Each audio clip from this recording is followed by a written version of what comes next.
ॐ नाभ्या आसीदन्तरिक्षगो शीर्ष्णोद्यौः समावर्तत पद्भ्यां भूमिरदिशः श्रोत्रात् तथा लोकाम् अकल्पयन् चतुष्कोणमण्डलं कृत्वा तदुपरि नैवेद्यपात्रं निधाय गायत्रीमन्त्रेण पात्रान् सम्प्रोक्ष धेनवाः अमृतीकृत्य ऋतन्त्वा सत्तेन परिषिञ्चामि नैवेद्यं निवेदयामि।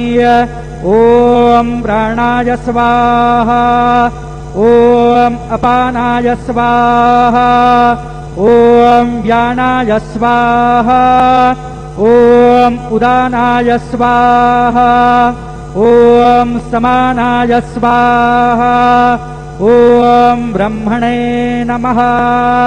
मध्ये पानीयं समर्पयामि पुनर्नैवेद्यं निवेदयामि।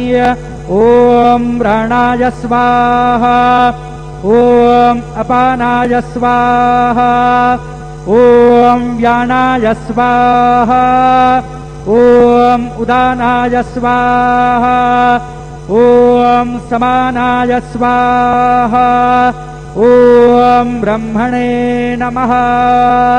नैवेद्यं समर्पयामि हस्तप्रक्षालनं समर्पयामि मुखप्रक्षालनं समर्पयामि।